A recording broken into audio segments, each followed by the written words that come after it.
Hello दोस्तों, स्वागत है आप सभी का आपके अपने यूट्यूब चैनल विश्वगुरु एकेडमी पर। तो दोस्तों, आज की इस वीडियो में हम लोग 7th क्लास की साइंस की एनसीईआरटी का 15 चैप्टर लाइट यानी प्रकाश, इसे आज डिस्कस करेंगे। ये चैप्टर बहुत ही ज़्यादा इंपॉर्टेंट है और बहुत ही ज़्यादा कन्फ्यूजिंग और इंटरेस्टिंग भी है। तो कोशिश करिएगा आप लोग इसे एंड तक ज़रूर देखिएगा, ठीक है। और इसका एंड में जो अभ्यास दिया है उसे ज़रूर करिएगा, ठीक है। तो आइए फिर आज की वीडियो स्टार्ट करते हैं। तो देखिए, इसमें दिया गया है, आपने पतली झिर्री अथवा छिद्र से सूर्य के प्रकाश के किरण पुंज को कमरे में प्रवेश करते हुए देखा होगा।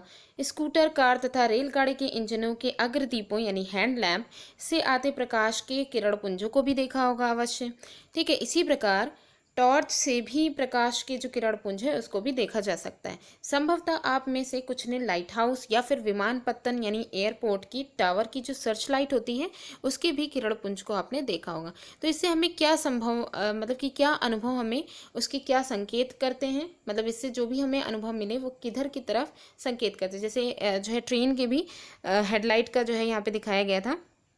अब आगे यहाँ पे है कि ये जो अनुभव है इसे समझने के लिए हमें यहाँ पे जो मेन यहाँ पे जो हेडिंग दी गई इसे समझना बहुत ज़रूरी है कि प्रकाश सरल रेखा के अनुदिश गमन करता है, ठीक है। तो इसे ही हम समझने की कोशिश करते हैं। तो देखिए, हम लोग ने क्लास 6 में भी थोड़ा सा हम लोग ने जो प्रकाश के बारे में इसका अध्ययन भी किया था कि जो क्रियाकलाप एक हमने किया था कि मोमबत्ती की जो लौ है, ठीक है, जिससे जो ज्वाला निकल रही है वो पहले एक सीधे पाइप से और फिर मुड़े हुए पाइप से हमने मोमबत्ती की लौ जो थी उसको हमने देखा था। तो यहाँ पे जो बूझो है वो मुड़े हुए पाइप से जब मोमबत्ती की लौ को वो देख रहा है तो वो नहीं देख पाया। तो यहाँ पे क्वेश्चन पूछा कि क्यों नहीं देख पाया। तो ये क्रियाकलाप ये दर्शाता है कि प्रकाश सरल रेखा में गमन करता है, क्योंकि जब पाइप सीधा था तो प्रकाश सरल रेखा में जो है गमन करता है, तो उससे प्रकाश की जो किरणें वो उससे पास हो गई थी, ठीक है। और फिर उसके बाद जब जो है पाइप को मोड़ दिया गया तो प्रकाश की जो किरणें हैं वो उसमें से अब नहीं गुजरेंगी, क्योंकि उसका सिरा अब मुड़ गया है, उसकी सीधी रेखा में तो है नहीं, ठीक है। तो वो उसकी जो है मतलब कि रास्ते में आप बाधा बना रही हैं। तो यही यहाँ पे जो अनुभव किया था कि जो टॉर्च से जो प्रकाश पुंज निकल रहा था या हेडलाइट या फिर सर्च लाइट से जो प्रकाश पुंज निकल रहा था, तो हमने ये देखा कि वो जो प्रकाश पुंज है वो एक लाइन में जो है निकलता हुआ वो दिखाई दे रहा है प्रकाश पुंज, ठीक है। तो वो एक लाइन में निकलता हुआ दिखाई दे रहा था। तो और उसके बीच में अगर कोई ऑब्जेक्ट आ जाती तो वो परछाई बना लेता है, यानी कि उसके जो प्रकाशपुंज जो कि सीधी रेखा में चल रहा था, सरल रेखा में, उसके बीच में रुकावट आ गई, ठीक है। तो यहाँ पे ये बात स्पष्ट हो जाती है कि, और ये लाइन क्लियर हो जाती है कि जो प्रकाश होता है वो सरल रेखा में गमन करता है, ठीक है। नेक्स्ट क्वेश्चन यहाँ पे पूछा गया है कि हम प्रकाश के पथ को कैसे परावर्तित कर सकते हैं। क्या आप जानते हैं जब प्रकाश किसी पॉलिश किए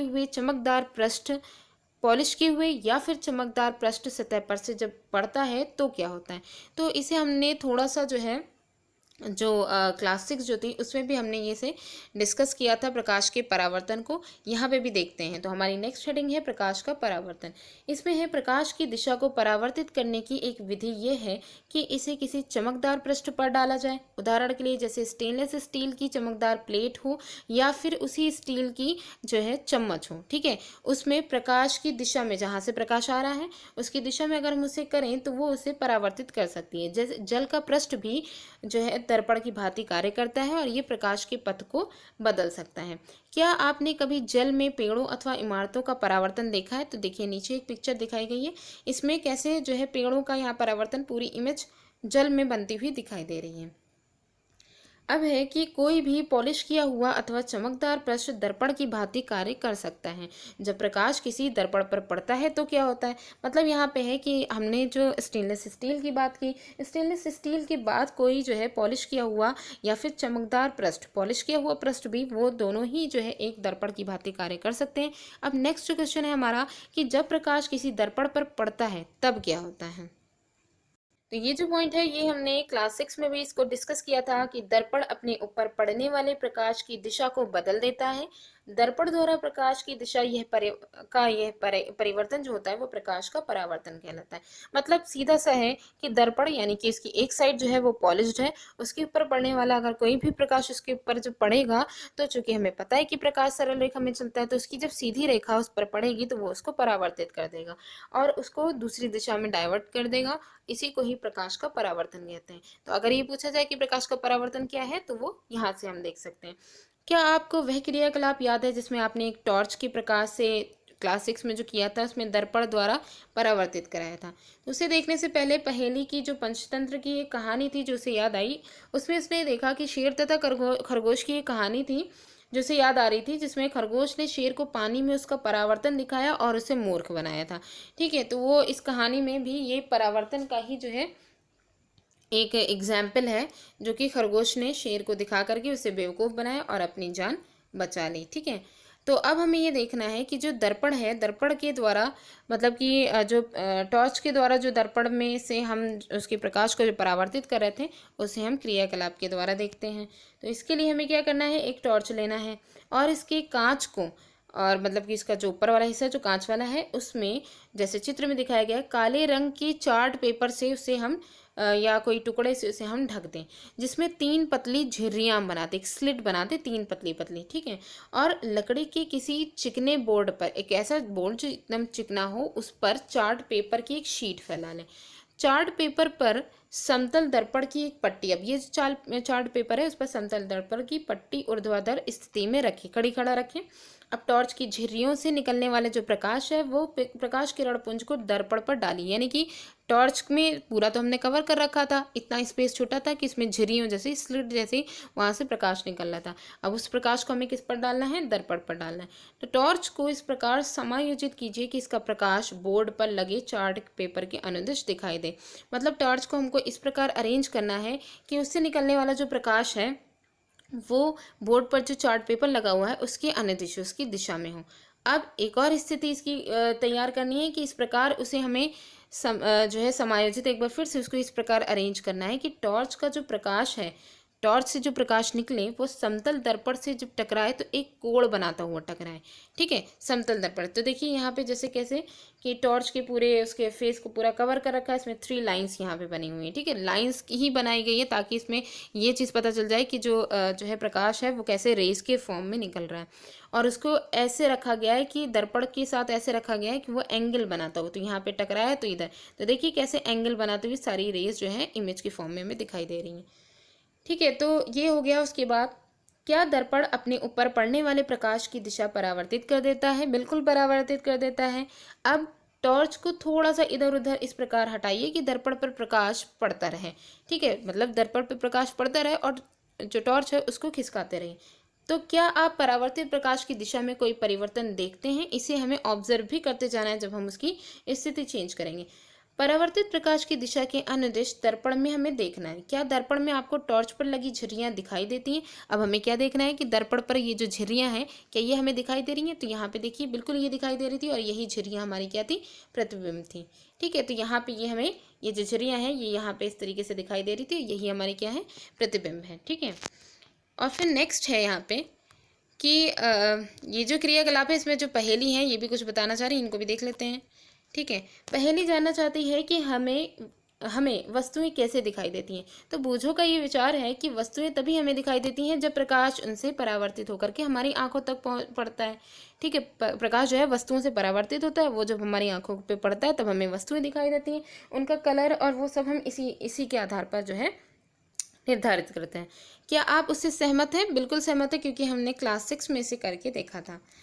अब है, क्या यह क्रियाकलाप दर्शाता है कि प्रकाश समतल दर्पण से किस प्रकार परावर्तित हो रहा है? तो ये क्रियाकलाप यहाँ पे हमने यहीं पे ये देखा कि ये जो एक्सपेरिमेंट था उससे हमने ये देखा कि समतल दर्पण के द्वारा किस प्रकार प्रकाश को परावर्तित किया गया। अब आइए दर्पण में बनने वाले प्रतिबिंबों से जो मतलब खेल के भी देखते हैं कि किस तरीके से प्रतिबिंब बने। तो इसके लिए हमें जलती हुई मोमबत्ती चाहिए। तो इसके लिए यहाँ पे एक चेतावनी दी गई है कि यदि आप जलती हुई मोमबत्ती का उपयोग करें तो सावधानी बरतें, और साथ ज़्यादा अच्छा ये होगा कि आप अध्यापक या घर के किसी बड़े सदस्य की उपस्थिति में करें। एक समतल दर्पण के सामने एक जलती हुई मोमबत्ती रखिए। मोमबत्ती की लौ को दर्पण में देखने का प्रयत्न कीजिए, उसकी जो लौ है उसको दर्पण में देखने का प्रयत्न कीजिए। ऐसा प्रतीत होता है जैसे कि इसी प्रकार की एक मोमबत्ती दर्पण के पीछे भी रखी हुई। जब हम उसे देखते हैं तो हमें ऐसा लगता है कि ऐसी ही मोमबत्ती दर्पण के पीछे भी रखी हुई। जो मोमबत्ती दर्पण के पीछे रखी प्रतीत होती है उसी को ही दर्पण द्वारा बनाए गए मोमबत्ती का प्रतिबिंब कहलाता है, जो हमें वो दर्पण के पीछे रखी हुई प्रतीत हो रही है। ठीक है, तो यहाँ पे प्रतिबिंब की भी डिफिनेशन हो गई। यहाँ मोमबत्ती किसी बिंब यानी ऑब्जेक्ट वस्तु का उदाहरण है। तो मोमबत्ती एज एक ऑब्जेक्ट की तरह वर्क कर रही है। ठीक है, और इसका प्रतिबिंब हमें दर्पण के पीछे रखी हुई जो मोमबत्ती है उसकी उसकी तरह दिखाई दे रहा है। अब मोमबत्ती को दर्पण के सामने विभिन्न स्थितियों में रखिए। अब उसको अलग अलग उसकी स्टेजेस चेंज करते रहिए। प्रत्येक अवस्था में प्रतिबिंब को देखिए। क्या प्रत्येक दशा में प्रतिबिंब सीधा है? क्या प्रतिबिंब की लौ बिंब की लौ से, जो प्रतिबिंब की लौ है वो ऑब्जेक्ट की लौ यानी कि कैंडल की लौ की भांति मोमबत्ती के ऊपरी सिरे पर ही दिखाई दे रही है, यानी मोमबत्ती के ऊपरी सिरे पर लौ है।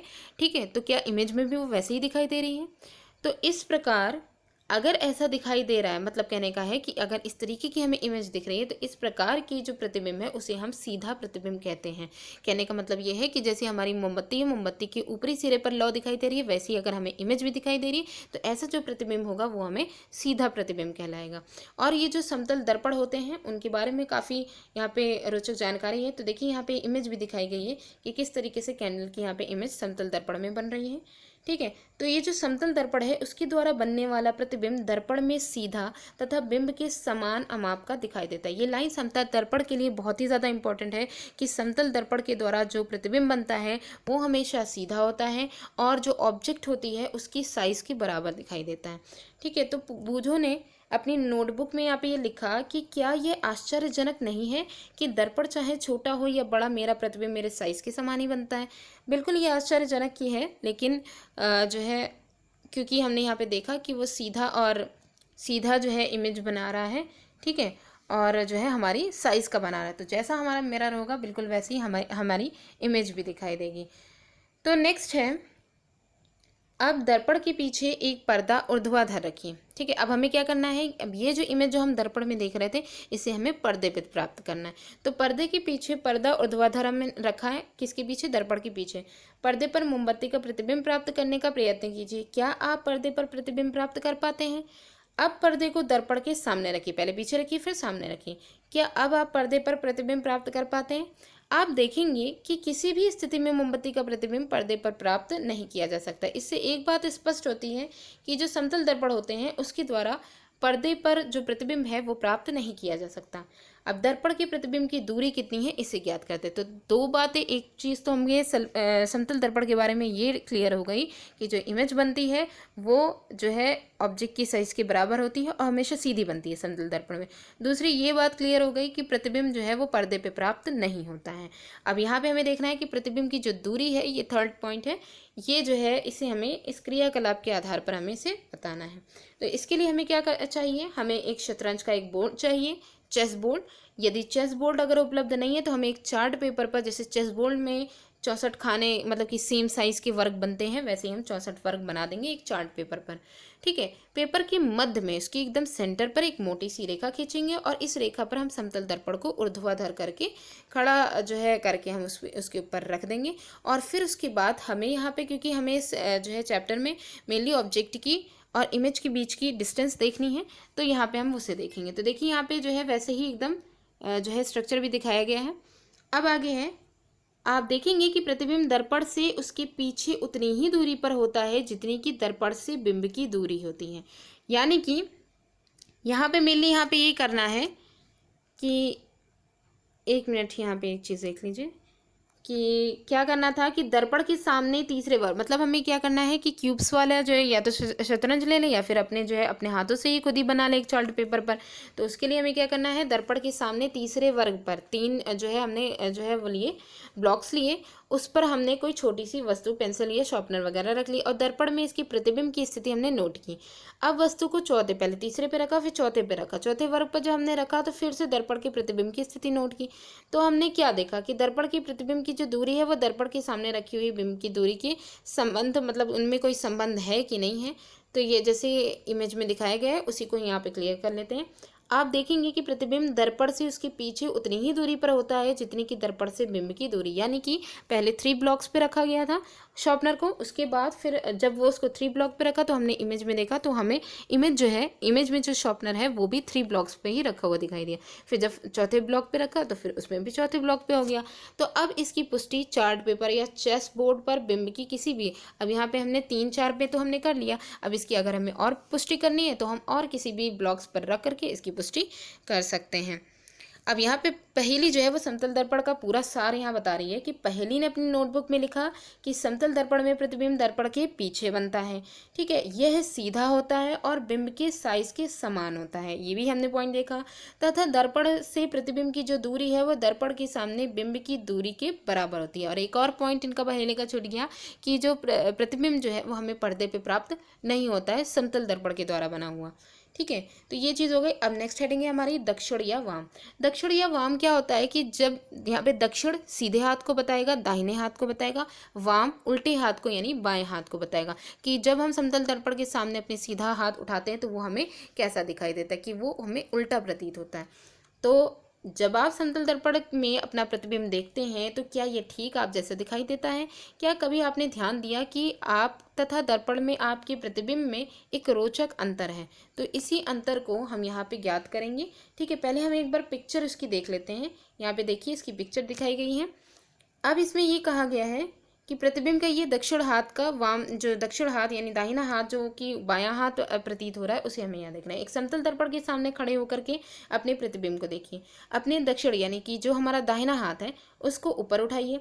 आपका प्रतिबिंब आपका कौन सा हाथ ऊपर उठाता है? हमारा जो प्रतिबिंब है वो हमारा वाम यानी कि बायां हाथ जो है उससे वो ऊपर उठाता है। अब हमें क्या करना है कि अपने जो वाम यानी बाएं हाथ, सॉरी, जो हमने दाहिना हाथ उठाया था दक्षिण वाला हाथ, उससे हमें वाम यानी बाएं कान को स्पर्श करना है।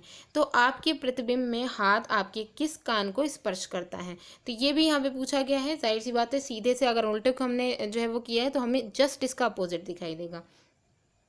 ध्यानपूर्वक देखिए, आप देखेंगे कि प्रतिबिंब में दक्षिण यानी दाहिना वो जो है वाम यानी बायां दिखाई पड़ता है, तथा वाम बायां दक्षिण दाहिना दिखाई देता है। मतलब वाम बायां जो है वो दक्षिण दाहिने की जैसे दिखाई देता है।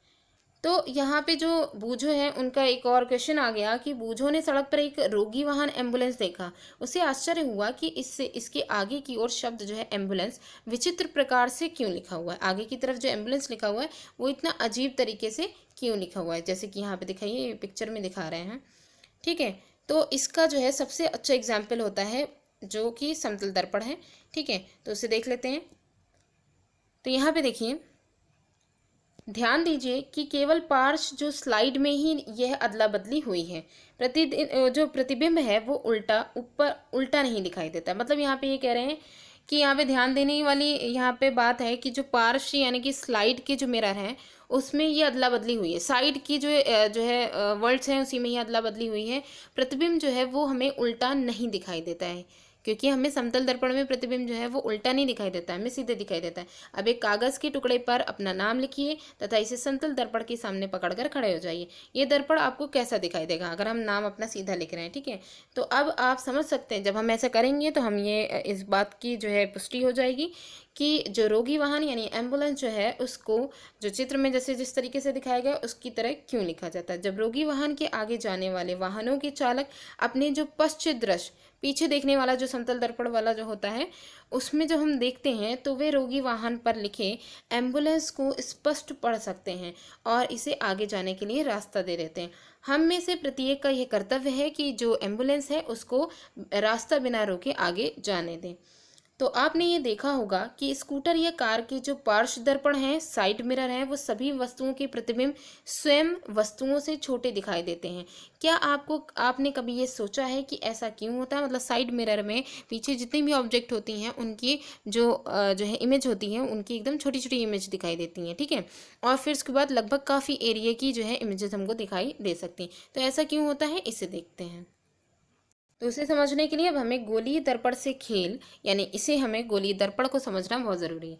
तो देखिए, पहेली तथा बूझो सायकाल भोजन के लिए यहाँ पे खेल खेल रहे हैं। तो खेल खेल में वो कैसे समझ रहे हैं दर्पणों को? तो पहेली और बूझो शाम के समय में सायकाल में प्रतीक्षा कर रहे थे भोजन का, और बूझो ने स्टेनलेस स्टील की एक प्लेट उठाई उसने, और उसमें अपना प्रतिबिंब उसने देखा। तो अरे, यह प्लेट तो समतल दर्पण की भांति कार्य कर रही है, क्योंकि उसकी में जो उसका प्रतिबिंब है वो सीधा और समान साइज का है, जो कि हमने समतल दर्पण की प्रॉपर्टी पढ़ी थी। पहेली ने अपना प्रतिबिंब इस्पात की चम्मच की उसने चम्मच उठाया और चम्मच की बाहरी अर्थात पीछे वाले जो पृष्ठ है उस पर उसका उपयोग करके उसने देखा। पहेली ने कहा, बूझो इधर तो देखो, मैं भी अपना सीधा प्रतिबिंब देख सकती हूँ, यद्यपि लेकिन ये साइज में छोटा है। मतलब उसे जो है, उसने जो चम्मच को उल्टा करके देखा तो इसमें भी उसे अपना प्रतिबिंब सीधा दिखाई दे रहा है, लेकिन जो है उसका साइज जो है वो छोटा है। ये चम्मच भी एक प्रकार की दर्पण की भांति कार्य करती है। चम्मच जो होती है वो भी एक प्रकार के दर्पण की भांति कार्य करती है। आप भी चम्मच या कोई भी वक्रित चम्मचदार पृष्ठ जो कि वक्र का शेप लिए हो, ठीक है, उसमें आप प्रतिबिंब देखने की कोशिश कर सकते हैं। क्रियाकलाप में हमें इसे ही करके देखना है। तो इसमें क्या करना है, स्टेनलेस स्टील की एक चम्मच हमें लेना है, ठीक है, क्योंकि हम दर्पण पढ़ रहे हैं इसलिए हम उसी का ही यूज़ करेंगे। चम्मच के बाहरी पृष्ठ को अपने चेहरे के पास लाइए तथा इसमें देखिए, क्या आप इसमें अपना प्रतिबिंब देख पाते हैं? आपने जैसे प्रतिबिंब समतल दर्पण में देखा था, क्या यह प्रतिबिंब उससे भिन्न है? क्या यह प्रतिबिंब सीधा है? क्या इसका साइज बिंब के साइज के समान अथवा छोटा या बड़ा है? तो इसे हम जब देखेंगे तो हमारी ये बात क्लियर हो जाएगी, क्योंकि हम उल्टे पृष्ठ पर देख रहे हैं। तो ये बात यहाँ पे क्लियर हो जाएगी कि जो हमारा जो इमेज हमें दिखेगी वो हमारी, पहली बात तो क्योंकि उल्टा है, वो एक जो है उत्तल दर्पण की तरह जो है दिखाई देगा, तो उसमें जो है हमारी इमेज सीधी भी होगी, छोटी होगी, ठीक है, इस तरीके की हमारी इमेज बनेगी। तो अब हमें क्या करना है, ये तो उत्तल दर्पण वाला तो हो गया। अब चम्मच की भीतरी पृष्ठ का उपयोग करेंगे, अंदर वाला जो पृष्ठ है इसका भी उपयोग करेंगे, अपना प्रतिबिंब देखेंगे। हो सकता है इस बार आपको अपना प्रतिबिंब सीधा तथा बड़ा दिखाई दे। यदि आप अपने चेहरे से चम्मच की दूरियां बढ़ाएं तो संभव है कि आप अपना उल्टा प्रतिबिंब देख पाएंगे।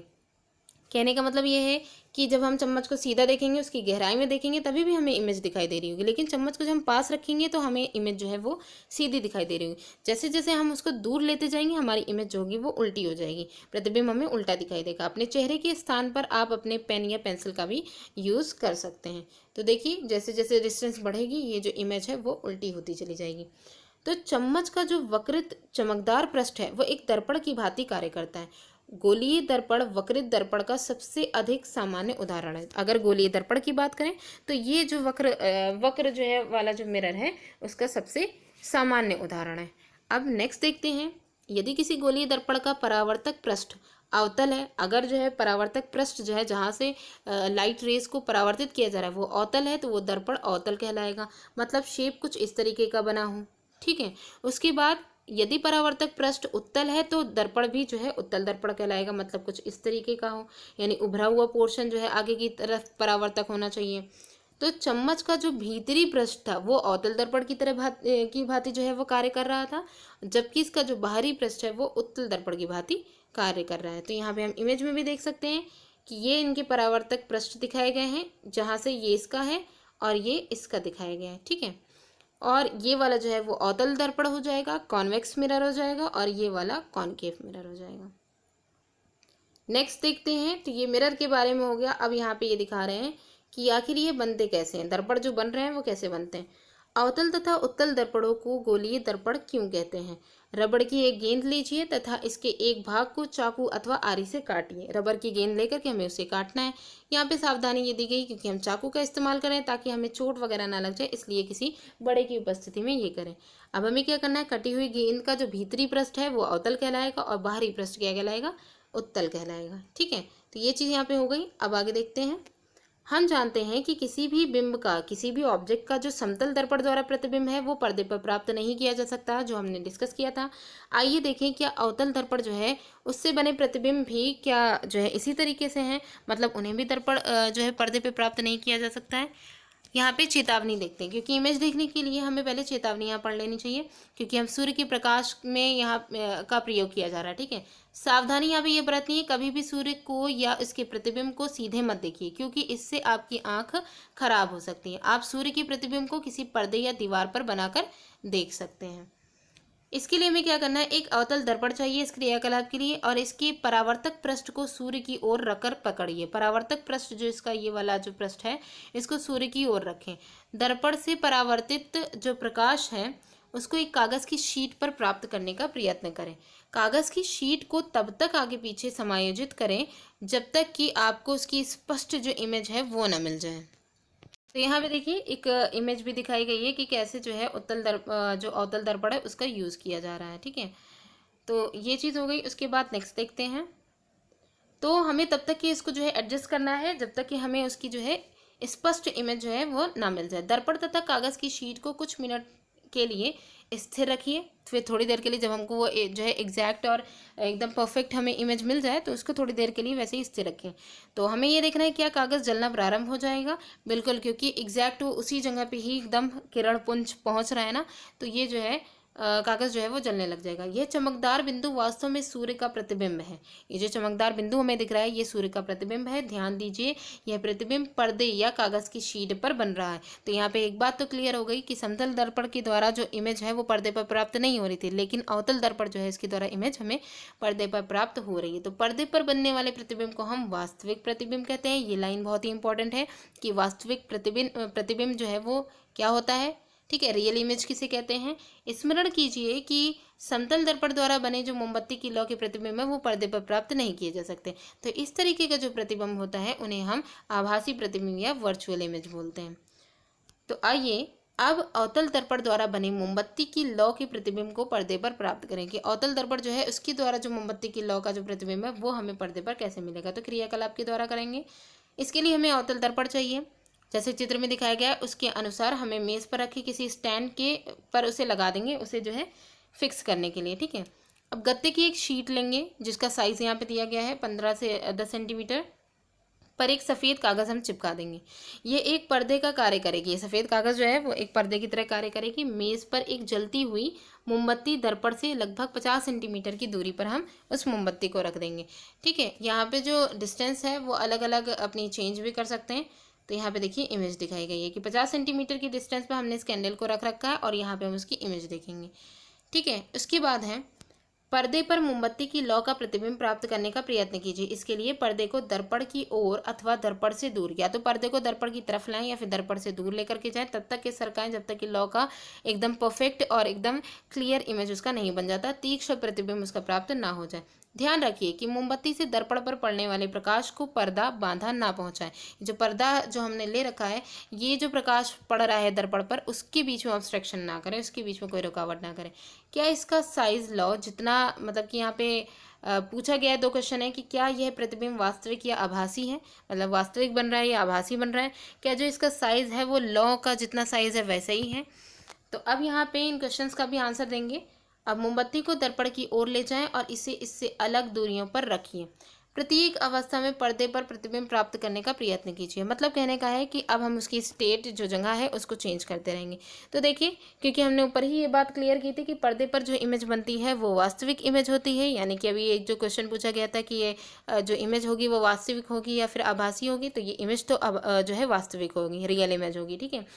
और जो पर्दे पे हमने देखा कि इसकी जो लौ है वो उल्टी बन रही थी, तो यानी कि जो लौ का साइज़ भी कैंडल की जो लौ है रियल लौ उससे बड़ा भी था और उल्टा बन रहा था। तो हम ये कह सकते हैं कि अवतल दर्पण की ये जो स्टेट दिखाई गई थी उसके द्वारा बना जो प्रतिबिंब होता है वो वास्तविक होता है, रियल इमेज होती है, और दूसरा जो है उल्टा और बड़ा भी होता है, ठीक। नेक्स्ट हमारा है कि जब मोमबत्ती दर्पण के अत्यंत निकट हो तब क्या होगा। तो देखिए, ये सारी चीज़ें हम देख करके यहाँ पे नीचे जो सारणी दी गई है इसमें हम इसको उनकी जो स्थिति के अनुसार हम उसे जो है यहाँ पे नोट डाउन करेंगे, ठीक है। तो देखिए यहाँ पे क्या है, अब की बार इन्होंने क्या किया है, मोमबत्ती को एकदम समीप कर दिया है। तो मोमबत्ती अगर एकदम पास हो तो क्या हमें जो पर्दे पर उसकी जो इमेज है क्या वो हमें प्राप्त होगी, तो वो यहाँ पे पूछ रहे हैं। देखिए कितने करीब इसको रखा है। तो इसको आगे जो है जानने से पहले एक बार इस सारणी को भी समझ लें, फिर आगे बढ़ते हैं। देखिए, इस सारणी के आधार पर एक बहुत ही अच्छा पॉइंट है जिससे दोनों ही जो दर्पण यहाँ पे जो दिए गए हैं वो सब यहाँ पे क्लियर हो जाएंगे। उत्तल अवतल दर्पण भी क्लियर हो जाएगा, ठीक है, और साथ ही लेंस जो दिए गए हैं उत्तल और अवतल लेंस ये भी क्लियर हो जाएंगे। तो देखिए यहाँ पे क्या दिया गया है, बिंब की दर्पण से दूरी दी गई है। बिंब जो है यानी कि जो ऑब्जेक्ट है वो छोटी है बड़ी है, और प्रतिबिंब जो है वो उल्टा है। मतलब यहाँ पे ऑब्जेक्ट से जो छोटा या बड़ा है प्रतिबिंब, उल्टा सीधा है, वास्तविक या आभासी है, यही सब हमें पॉइंट आउट करना है उसकी स्थितियाँ चेंज करके, ठीक। तो एक चीज़ हमें यहाँ पे जो समझनी है वो ये समझनी है कि जो अवतल दर्पण होता है वो इस तरीके का होता है। उसमें ये जो यहाँ पे दी गई है कि या जो साइज़ दिए गए हैं वो साइज़ हम इस तरीके से यहाँ पे तो हम नहीं समझ सकते कि हम अपने अंदाज से नहीं बता सकते कि 50 सेंटीमीटर की दूरी पर होगी, एग्जैक्ट चीज़ें नहीं होंगी। मतलब इमेजिनेशन अपने हिसाब से कर सकते हैं। ठीक है, एग्जैक्ट के लिए हमें क्या करना है कि जो हम दर्पण का गोला लेंगे उसमें हमें मेनली जो हमने दर्पण बना रखा है वो गोले का कितना साइज होगा उसका सेंटर ऑफ कर्वेचर हमें पता होना चाहिए। उसके आधार पर अगर मान लीजिए किसी गोले का सेंटर ऑफ कर्वेचर हमें पता चल जाए सी, ठीक है, जो कि बीच का उसका जो है पॉइंट होता है ना, तो ये अगर पता चल जाए तो हमें पता चल जाएगा कि ये जो है गोले का साइज कितना है। उसके बाद हम स्केल से उसको नाप लें और फिर हम उसकी स्थिति बता सकते हैं। ठीक है, उसके बीच की डिस्टेंस नाप लें कि यहाँ पे जितनी भी यहाँ पे जैसे 50 सेंटीमीटर 40 दी गई है तो वो उतनी है या उससे कम है, तो उसी के आधार पर हम जो है उसका स्थितियाँ चेंज करके हम कर सकते हैं। तो यहाँ पे देखिए इमेज बनने की प्रोसेस एक बार यहाँ पे देख लेते हैं, उसके बाद आगे बढ़ते हैं। एक जो अवतल दर्पण होता है उसमें इमेज बनने की जो प्रोसेस होती है इसमें क्या क्या चीज़ें होती हैं। पहला तो सेंटर ऑफ कर्वेचर होता है। ठीक है, सेंटर ऑफ कर्वेचर और ये जो दर्पण का जो मुख्य बिंदु होता है, मेन बिंदु, यानी कि दर्पण को अगर आधा कर दें तो जो बिंदु होगा वो मुख्य बिंदु हो जाएगा। ठीक है, उसकी और सेंटर ऑफ कर्वेचर की अगर आधी दूरी करें तो वहीं पे ही क्या पाया जाएगा, फोकस पाया जाएगा। अब इसमें हमें ये देखना है कि जो ऑब्जेक्ट अगर इसमें अवतल दर्पण के सामने रखें तो कितने प्रकार से ये इमेज बना सकती है। तो एक को हम अच्छे से देखेंगे, बाकी को ऐसे ही जो है डिस्कस कर लेंगे। तो अगर मान लीजिए जो इमेज है वो अनंत पर रखी है, यानी कि ऐसी जगह जो हमें नहीं पता, वहां से लाइट आ रही है और हमें पता है कि जो प्रकाश है वो सीधी रेखा में चलता है, तो लाइट कैसी आ रही होगी, सीधी एकदम आ रही होगी। तो ये जो लाइट है ये जब भी जो है सीधी जो भी लाइट आएगी जिस भी स्थिति में आएगी वो जब दर्पण से परावर्तित होगी तो ये जो सीधी आने वाली जो लाइट है वो हमेशा फोकस से होकर के वापस जाएगी। ऐसी स्थिति में जब अनंत से जो है जो किरण पुंज जो आ रहा होगा वो जब परावर्तित होकर के फोकस से होकर के जाएगा तो इसका जो इमेज होगा वो फोकस पे ही बनेगा और एकदम पॉइंट के शेप का बनेगा, बहुत ही छोटा बनेगा, उल्टा होगा और वास्तविक होगा। ठीक, ये किसके लिए है, अनंत की स्थिति के लिए है। इसके बाद अब जो सेकंड स्टेज है वो है हमारी कि जब जो हमारी ऑब्जेक्ट है वो जो ये सेंटर ऑफ कर्वेचर दिया गया वक्रता केंद्र इसके बाहर रखी हो। तो अगर ऑब्जेक्ट जो है वो इसके बाहर रखी होगी तो इससे बनने वाली जो इमेज होगी वो एक तो सीधी रेखा जाएगी जो कि फोकस से होकर के चली जाएगी और एक सेंटर ऑफ कर्वेचर से होकर के जाएगी। और जो भी रेज सेंटर ऑफ कर्वेचर से होकर के जाती हैं वो परावर्तित होने के बाद वापस से उसी रेखा में चली जाती हैं, लेकिन कब, जो सेंटर ऑफ कर्वेचर से होकर के जाएंगी। तो ये यानी कि ये जो इमेज बनाएंगी जब ऑब्जेक्ट जो है सेंटर ऑफ कर्वेचर के बाहर होता है तो जो इमेज बनती है वो सेंटर ऑफ कर्वेचर और फोकस के बीच में बनती है। ये ऑब्जेक्ट से छोटी होती है और उल्टी बनती है और फिर वास्तविक होती है। थर्ड स्टेज यहाँ पे ये है कि जब यही ऑब्जेक्ट किस पे रखी हो, सेंटर ऑफ कर्वेचर पे रखी हो, तो जो इमेज बनेगी वो सेंटर ऑफ कर्वेचर पर बनेगी। ठीक है, ये यानी इमेज सेंटर ऑफ कर्वेचर पर ही बनेगी और ऑब्जेक्ट की साइज के बराबर बनेगी, उल्टी होगी और वास्तविक होगी। नेक्स्ट इसकी जो स्टेट है वो है, एक बार पूरी इमेज बना लें। ठीक है, तो सेंटर ऑफ कर्वेचर वाली तो हमने देख ली। अब जो नेक्स्ट स्टेज आएगी वो आएगी सेंटर ऑफ कर्वेचर और फोकस के बीच में अगर ऑब्जेक्ट होगी तब जो इमेज होगी वो कैसी बनाएगी। तो ये इमेज जो बनाएगी वो जो जब सेंटर ऑफ कर्वेचर और फोकस के बीच में होगी तो जो समांतर जाती है वो तो फोकस से होकर के चली जाती है। ठीक है, तो ये जो इमेज बनाएगी वो बनाएगी जो है वक्रता केंद्र के बाहर बनाएगी। ठीक है, वक्रता केंद्र के बाहर और ऑब्जेक्ट से थोड़ी बड़ी होगी, उल्टी होगी और वास्तविक होगी। ये हो गया। उसके बाद नेक्स्ट पॉइंट जो होगा वो होगा फोकस वाला।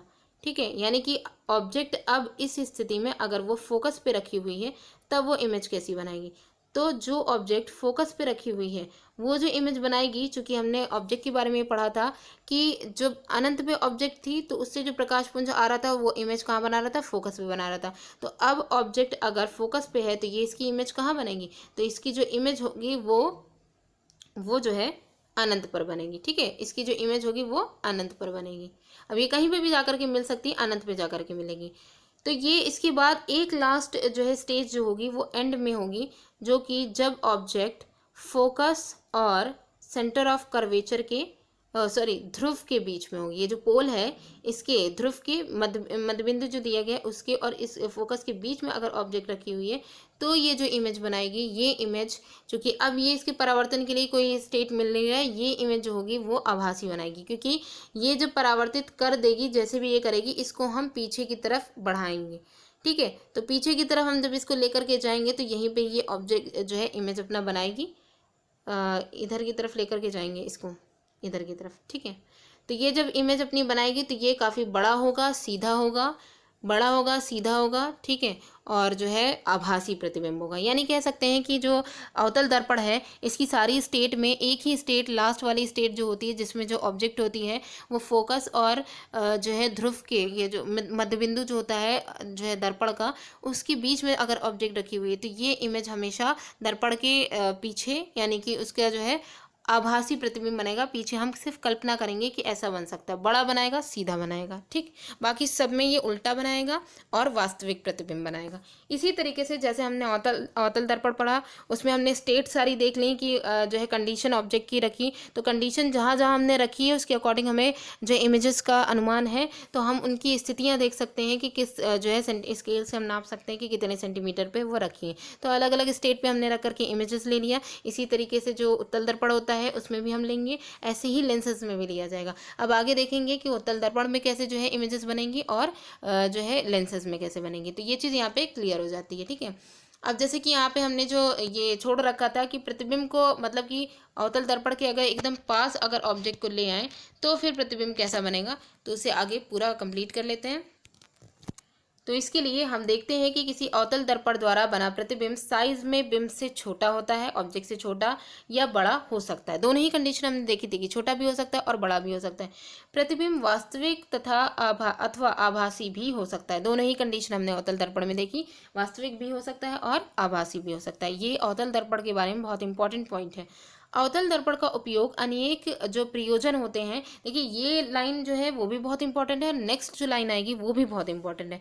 क्योंकि एग्जाम्स में यही पूछा जाता है, ठीक है। अवतल दर्पण का उपयोग अनेक प्रयोजनों के लिए किया जाता है। संभवतः जैसे आपने डॉक्टरों को आँख, कान, नाक या गले के जो डॉक्टर होते हैं उनके निरीक्षण करते समय अवतल दर्पण का उपयोग करते हुए देखा होगा।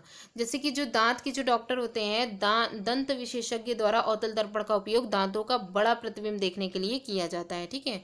तो अगर आपने दांत में कभी भी कुछ करवाया होगा तो आप देख सकते हैं कि किस तरीके से वो इसका यूज़ करते हैं। इसके अलावा टॉर्च, कारों या स्कूटरों के जो अग्रदीप होते हैं, आगे की जो हेडलाइट होती है, उसके जो परावर्तक पृष्ठ होते हैं उनकी आकृति भी अवतल दर्पण जैसी ही होती है, ठीक है। वो टॉर्च हो, कार हो, स्कूटर हो, तो क्वेश्चन ऐसे ही पूछा जाता है कि अगर स्कूटर या कार की जो हेडलाइट है उसकी जो उसमें कौन सा दर्पण लगा रहता है, तो उसमें अवतल दर्पण लगा रहता है, ठीक है।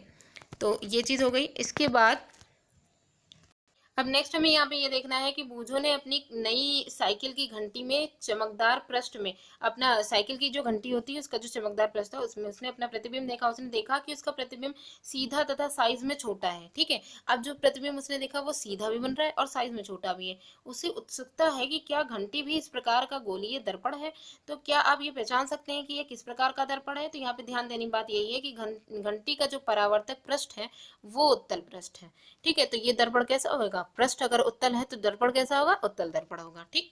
तो क्रियाकलाप के आधार पर हम उस उत्तल दर्पण जो है इसको भी समझते हैं। क्या करना है, अब हमें अवतल दर्पण के स्थान पर उत्तल दर्पण लेकर के हमें उसी वही सारी कंडीशंस को फिर से दोहराना है, ठीक है। कि कैंडल आगे रखना है, उसके बाद सारी इमेजेस बनानी है। तो क्या आप उत्तल दर्पण द्वारा बिंब की किसी भी दूरी के लिए वास्तविक प्रतिबिंब प्राप्त कर सकते हैं। क्या आप, क्योंकि यहाँ पे क्वेश्चन यही पे है, क्योंकि देखिए हमने क्या देखा था कि जो अवतल दर्पण है उसमें हमें वास्तविक इमेज ही मिल रहा था, आभासी इमेज एक ही कंडीशन में मिला। सिमिलरली यहाँ पे भी यही है कि जो हमेशा हमें आभासी मिलेगा, एक जो चुनिंदा जो है कंडीशन है जिसमें हमें वास्तविक मिल सकता है। तो मिल सकता है या नहीं मिल सकता है, इसे ही हमें देखना है, ठीक है। तो क्या आप बिंब से बड़े साइज का प्रतिबिंब प्राप्त कर सकते हैं। तो दो कंडीशन यहाँ पे दी गई हैं, बिंब से बड़े जो ऑब्जेक्ट से बड़ा साइज हमें देखना है और उसके बाद जो प्रतिबिंब है वो वास्तविक मिलेगा या फिर आभासी मिलेगा। क्या अब आप वाहनों के जो पार्श्व दर्पण हैं, साइड मिरर जो हैं, उनके उपयोग किए जाने वाले दर्पण को पहचान सकते हैं। ये उत्तल दर्पण ही है। साइड मिरर जो वाहनों में लगा रहता है वो उत्तल दर्पण ही है। उत्तल दर्पण अधिक क्षेत्र के दृश्य का प्रतिबिंब बना सकते हैं। उत्तल दर्पण का काम यही होता है, ज़्यादा क्षेत्र का प्रतिबिंब ये बना सकता है, क्योंकि अलग अलग तरफ की जो लाइट आ रही होती हैं प्रतिबिंब के लिए, इमेजेस बनाने के लिए, उन्हें ये जो है एक ही जगह कन्वर्ज कर देता है। कन्वर्ज करने का काम होता है, तभी ये जो है काफ़ी बड़े एरिया का जो है छोटी सी जगह पे भी प्रतिबिंब बना सकता है। अतः ये चालकों को पीछे के अपेक्षाकृत अधिक क्षेत्र में वाहनों को देखने में सहायता करता है। यानी कि जो चालक होते हैं उनको पीछे की जो है अधिक क्षेत्र को देखने में उनमें सहायता मिलती है, कि ताकि वो देख सके कि कौन कौन सी जो है जो वाहन है वो उनके पीछे आ रहे हैं, ठीक है, और उन्हें ये जगह दे सकें, ठीक। तो ये इस तरीके से हो गया। हमने देखा कि पार्श्व जो मिरर होता है वो कैसे ये यहाँ पे दिखाया गया है कि किस तरीके से ये वर्क करता है, कैसे ये इमेजेस का दायरा बढ़ा रहा है। ठीक है, लेंसों द्वारा बने प्रतिबिंब, तो हमने यहाँ पे दर्पण द्वारा जो प्रतिबिंब बना था उसमें हमने यही देखा। सारी प्रक्रिया जो है दर्पण अवतल दर्पण की थी, बिल्कुल वैसे ही होती है। ठीक है, उसकी उत्तल दर्पण की। और बस इतना ध्यान रखना है कि जो अवतल दर्पण होता है वो उल्टा और जो है एक कंडीशन में आभासी बनाता है, बाकी उल्टा बनाता है और वास्तविक इमेज बनाता है। ठीक है, ये वस्तु से बड़ा भी हो सकता है और जो है छोटा भी हो सकता है। वास्तविक आभासी दोनों तरीके की बना रहा है और पर्दों पे ये जो है इमेजेस प्राप्त होती हैं। और जो उत्तल दर्पण है वो आभासी बनाता है। ठीक, और कहाँ पाया जा रहा है, साइड मिरर जो होती है उसमें इसका यूज हुआ था। लेंसों द्वारा बने जो प्रतिबिंब है इसे देखते हैं। आपने आवर्धक लेंस, हैंड लेंस जो था उसको आपने देखा ही होगा। ये बहुत छोटे प्रिंट को पढ़ने में, उसको बड़ा करके पढ़ने में ये उपयोग किया जाता है। संभवतः आपने इसका उपयोग कॉकरोच या केंचुए के शरीर के भागों को देखने के लिए भी किया होगा। आवर्धक लेंस वास्तव में एक प्रकार का लेंस ही है। तो नीचे देखते हैं, यहाँ पे देखिए ये आवर्धक लेंस की पूरी इमेज दिखाई गई है कि किस तरीके से जो है बुक्स की जो अल्फ़ाबेट हैं उनको बड़ा करके दिखाने का काम कर रहा है। ठीक है, अब यहाँ पे जो आवर्धक लेंस है उसमें कौन सा लेंस यूज़ होता है उसे हम देखेंगे।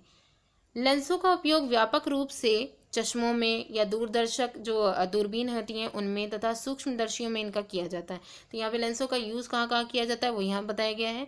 इस सूची में लेंसों के कुछ अन्य उपयोग जोड़ने का प्रयत्न कीजिए। आप अपनी तरफ से जोड़ सकते हैं जो भी जहाँ भी आपने यूज़ किया हो।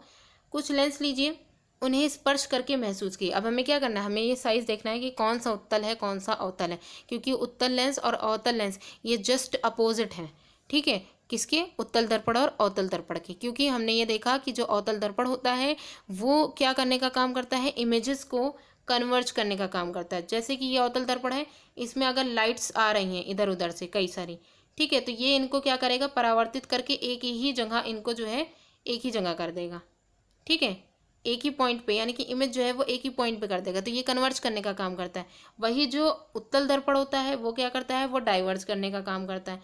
इसमें जो लाइट आ रही होती है उनको ये इनके पास जो आएंगे उनको इधर उधर फैलाने का काम कर देगा। तो ये फैलाने का काम करता है। वही काम इसमें लेंस में भी होता है, लेकिन लेंस में जस्ट इनका नाम चेंज हो जाता है, कार्य जो है अलग अलग हो जाता है। तो अब आइए देखते हैं। तो यहाँ पे हमें क्या करना है, वे लेंस, अभी पहले हम पहचान कर लें कि कौन सा उत्तल है कौन सा अवतल। वे लेंस जो किनारे की अपेक्षा बीच में मोटे प्रतीत होते हैं उन्हें हम उत्तल लेंस कहते हैं। ये ध्यान रखिए, किनारों की अपेक्षा बीच में पतले महसूस जो होते हैं लेंस उन्हें हम अवतल लेंस कहते हैं। तो ध्यान दीजिए कि लेंस पारदर्शी होते हैं और इनमें से प्रकाश गुजर सकता है। दर्पण का एक जो है पृष्ठ उसका जो है पेंट किया हुआ था। ठीक है, तो वो परावर्तन का काम कर रहा था, लेकिन लेंस होते हैं ये पारदर्शी होते हैं। तो पारदर्शी हैं तो जाहिर सी बात है इनमें से प्रकाश क्या होगा, गुजर करके जाएगा। तो देखिए जो हमने देखा था कि जो ऊपर की तरफ जो है पतले हों बीच में मोटे हों तो ये क्या होंगे, उत्तल लेंस हो जाएंगे। बीच में पतले हों और ऊपर की तरफ चौड़े हों तो ये क्या हो जाएंगे, अवतल लेंस। तो इनका शेप भी हो गया। ठीक है, आगे देखते हैं। चेतावनी यहाँ पे फिर से दी गई है कि लेंस से सूर्य को या किसी चमकीले प्रकाश को देखना खतरनाक है। आपको उत्तल लेंस से सूर्य के प्रकाश को अपने शरीर के किसी भी भाग पर फोकसित न करने के बारे में सावधानी बरतें। मतलब कहने का है कि लेंस के द्वारा आप जो है सूर्य का जो प्रकाश है उसको अपने शरीर के किसी भी अंग पर फोकस मत करिए। ठीक है, इससे क्या होगा, जलने का खतरा हो जाएगा और काफ़ी जो है मतलब दिक्कत होगी। ठीक है, तो ये सावधानी में करनी है। अब क्रियाकलाप के द्वारा हम लेंसों को समझते हैं। एक उत्तल लेंस अथवा उत्तल लेंस आवर्धक लेंस जो होता है उसमें यूज होता है, तो हमें आवर्धक लेंस लेना है। ठीक, इसे सूर्य की किरणों के मार्ग में हमें रखना है। दर्शाए अनुसार कि जो चित्र में दिखाया गया है उस अनुसार एक कागज़ की शीट रखना है। लेंस तथा कागज़ के बीच की दूरी को उस समय तक के समायोजित कीजिए जब तक कि आपको कागज़ पर एक चमकदार बिंदु प्राप्त ना हो जाए, तब तक कि हमें इसको एडजस्ट करना है। इस स्थिति में लेंस तथा कागज़ के कुछ मिनट के लिए स्थिर रखिए। फिर जैसे ही हमको ये मिल जाता है, एग्जैक्ट हमको जो है इमेज मिल जाती है चमकदार, तो फिर उसी में ही हमें उसको स्थिर रखना है। क्या कागज़ जलना प्रारंभ हो जाता है, जैसे हमने अवतल दर्पण में करके रखा था। ठीक है, तो यहाँ पे देखना है और ये अक्सर करके जो आवर्धक लेंस है इसके द्वारा जो है हम सभी लोग कुछ ना कुछ खेलते ही रहते हैं। ठीक है, तो इसमें जो है मेनली वो जब फोकस पड़ता है तो कागज़ जो होता है वो जलने लगता है। अब उत्तल लेंस को अवतल लेंस से बदल दीजिए। ठीक है, यहाँ पे आप उत्तल लेंस तो हमने ले लिया, अब अवतल लेंस हमें से बदल देना है। क्या अब भी आपको कागज़ पर चमकदार बिंदु दिखाई देता है? इस बार आपको चमकदार बिंदु क्यों नहीं प्राप्त हो रहा है? तो हमने दर्पणों के लिए देखा कि बिंब की विभिन्न स्थितियों के लिए प्रतिबिंबों की प्रकृति तथा साइज बदलते हैं। अब यहाँ पे देखिए दो बात क्लियर हो गई। अभी जो हमने दर्पण और उसका जो बताया था ना कि अवतल और उत्तल का, तो यहाँ पे वो नाम चेंज हो जाते हैं। हमने क्या देखा, उत्तल लेंस जब हमने यूज़ किया, आवर्धक लेंस में उत्तल लेंस था, उसको हमने जब यूज़ किया तो वो जो है एक जो है प्रकाश पुंज को एक जगह केंद्रित कर रहा था, ठीक है, जिससे कि कागज़ में छेद हो जा रहा था। उत्तल लेंस ये काम कर रहा था, और जबकि जो है, और यानी कि हम कह सकते हैं उत्तल लेंस कन्वर्जिंग का काम कर रहा था सारी रेज को, ठीक। और उत्तल दर्पण क्या कर रहा था, डाइवर्ज कर रहा था, फैलाने का काम कर रहा था। ये डिफरेंस हो गया।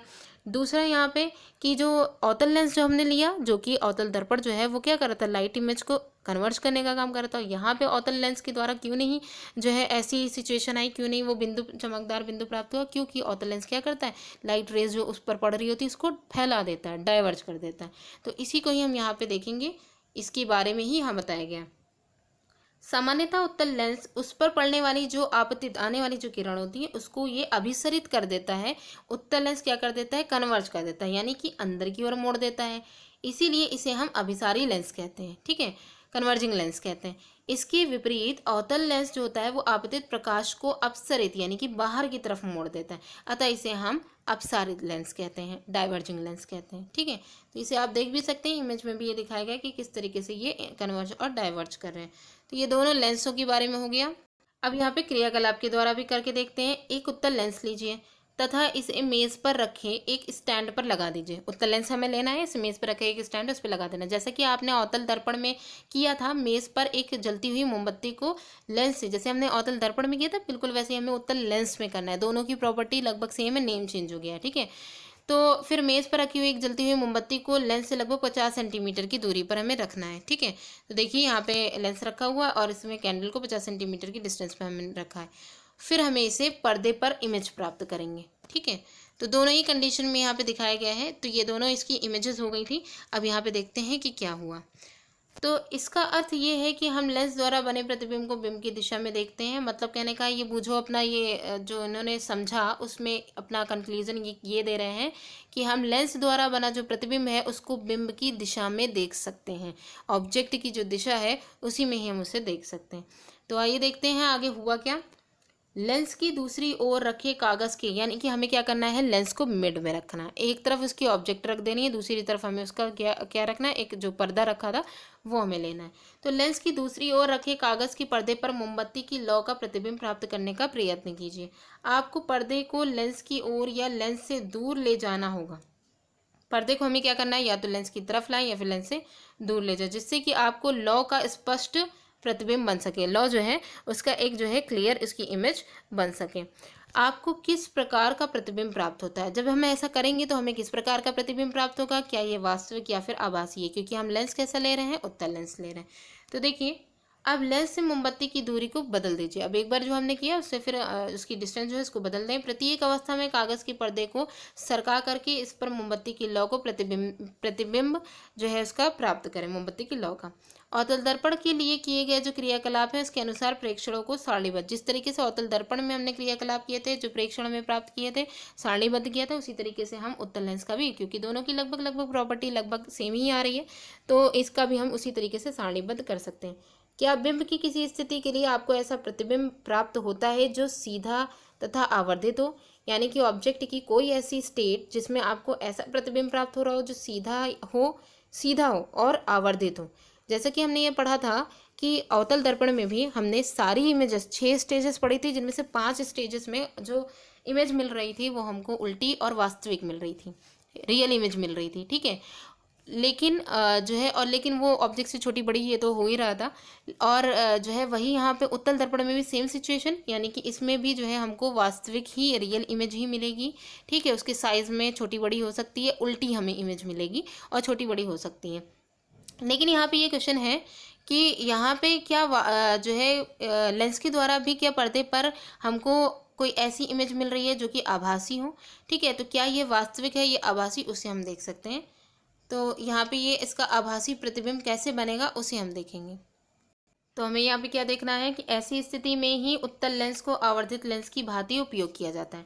तो यही जब स्टेट आती है तभी जो उत्तल लेंस है उसको आवर्धित लेंस की भांति प्रयोग किया जाता है, कि जब उसका आभासी प्रतिबिंब बनता है, ठीक है।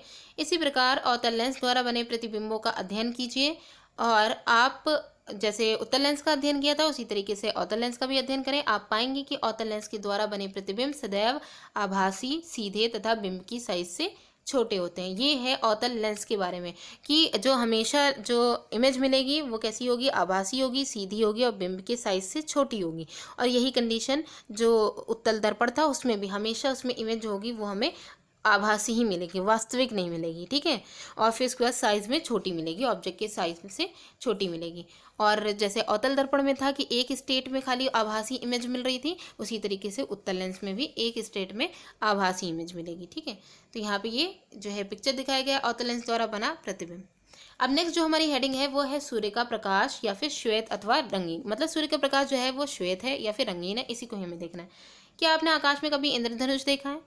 आपने ध्यान किया होगा कि यह प्रायः वर्षा के पश्चात दिखलाई देता है। जैसे ही वर्षा होती है उसी के बाद ही हमें ये दिखाई देता है। जब सूर्य आकाश में क्षितिज के पास होता है तो ऐसी कंडीशन में इंद्रधनुष आकाश में अनेक रंगों के एक बड़े धनुष के रूप में दिखाई देता है। यहाँ पे देखिए इसकी पिक्चर दिखाई गई है इंद्रधनुष की, ठीक है। अब ये इंद्रधनुष कैसे बन रहा है उसे हम देखेंगे और इसमें इतने रंग जो हैं वो कौन कौन से हैं।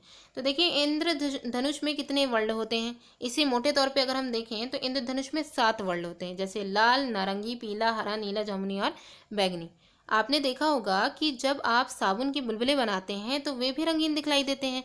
इसी प्रकार जब आप या जब प्रकाश किसी सीडी से परावर्तित होता है तभी भी आपको अनेक वर्ण दिखाई देते हैं। जैसे यहाँ पे सीडी में जैसे ही प्रकाश परावर्तित होगा तो इसमें से भी अनेक वर्ण जो है दिखाई देंगे। तो यहाँ पे है कि इन सब अनुभवों के आधार पर क्या हम ये कह सकते हैं कि सूर्य का प्रकाश विभिन्न वर्णों का मिश्रण है? तो इसी को ही हम क्रियाकलाप के आधार पर भी जानने का इसकी पुष्टि करते हैं।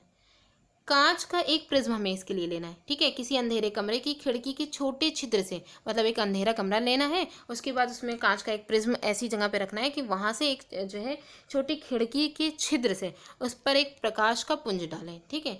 प्रिज्म के दूसरे फलक से अब ये जो प्रकाश का जो पुंज डाला है वो प्रिज्म के एक फलक पर हम डालें और प्रिज्म के दूसरे फलक से बाहर निकलने वाले जो प्रकाश है उसको सफ़ेद कागज़ की एक शीट अथवा सफ़ेद दीवार पर गिरने दीजिए दूसरी तरफ, ठीक है।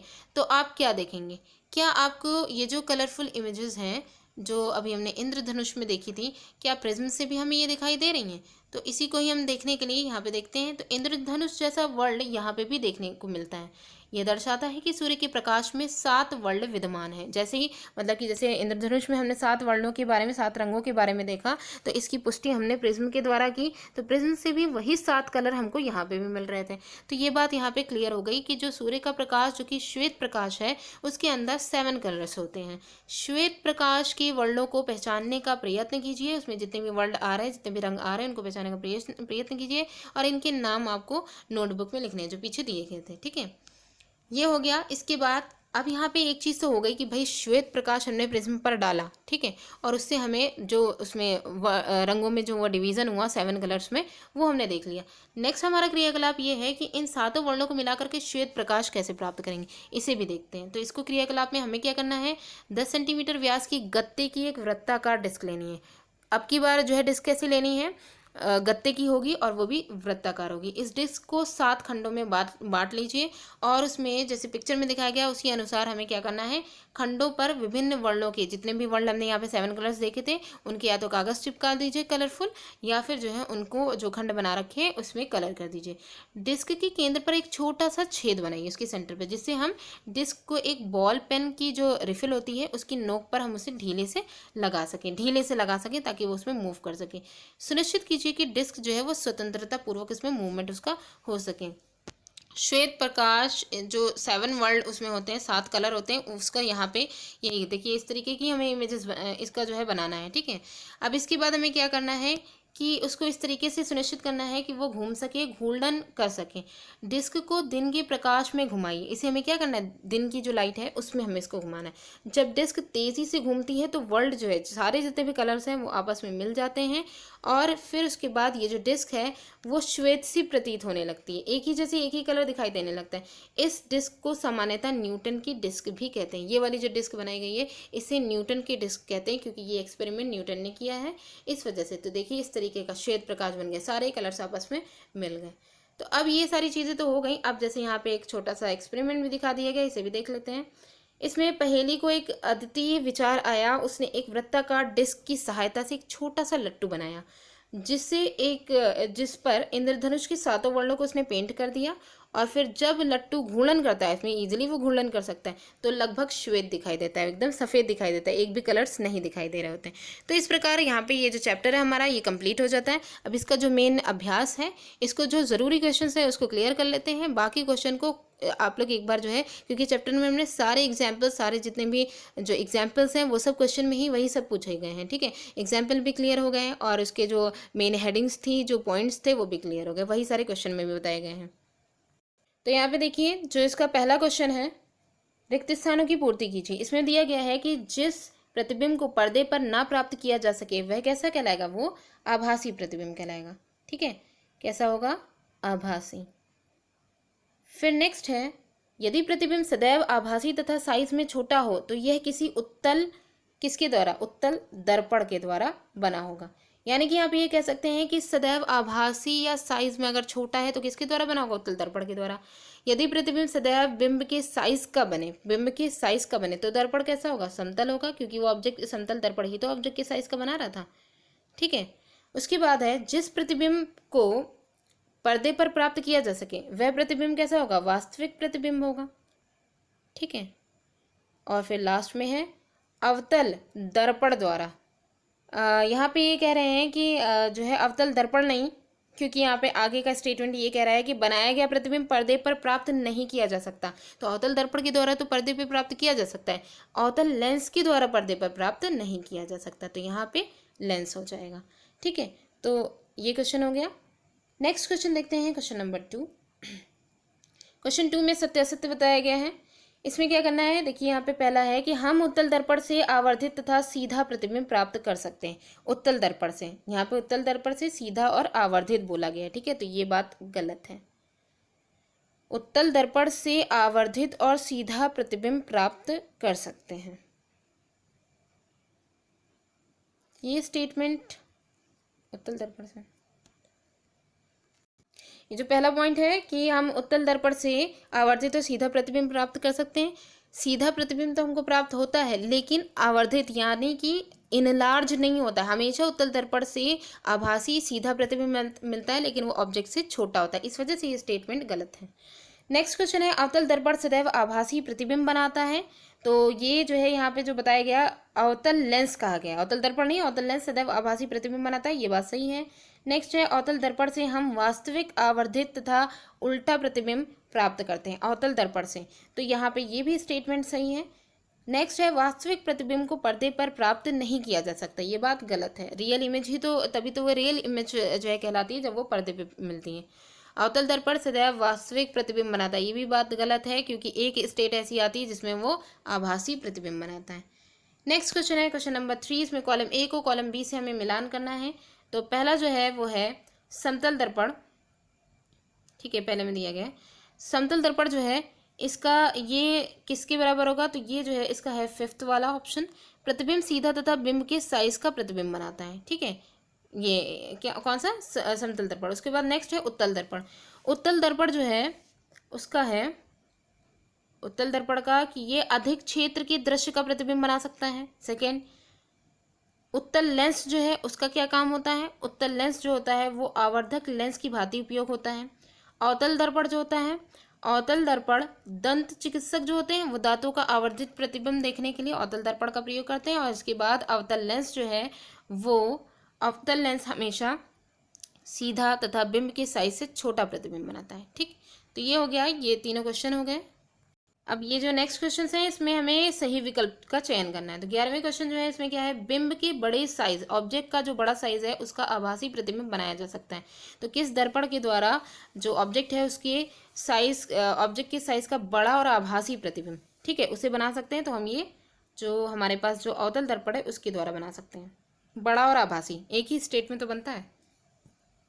नेक्स्ट पॉइंट है, डेविड अपने प्रतिबिंब को समतल दर्पण में देख रहा है। दर्पण तथा उसके प्रतिबिंब के बीच की दूरी अगर 4 मीटर है, यदि वह दर्पण की ओर 1 मीटर चले तो डेविड द्वारा उसके प्रतिबिंब के बीच की दूरी, क्योंकि यहाँ पे दर्पण कैसा लिया गया है, समतल दर्पण लिया गया है, इसलिए ध्यान से देखिएगा। तो प्रतिबिंब से बीच की दूरी 4 मीटर है, यदि वह दर्पण की ओर 1 मीटर चलता है तो डेविड जो है तथा उसके प्रतिबिंब के बीच की जो दूरी है वो कितनी हो जाएगी, 4 मीटर है और 1 मीटर वो दर्पण की ओर चल रहा है, तो वो जो हो जाएगी वो 6 मीटर हो जाएगी, ठीक है, 6 मीटर हो जाएगी, क्योंकि वो जो दूरियां हैं वो जो है जुड़ेंगी भी तो, कितनी उसके जो है पीछे चल रहा है। नेक्स्ट क्वेश्चन है क्वेश्चन नंबर 13। क्वेश्चन 13 में है कि एक कार का पश्च दृश्य दर्पण, जो पीछे वाला जो है, पीछे का देखने वाला जो दर्पण है वो समतल दर्पण है, ठीक है।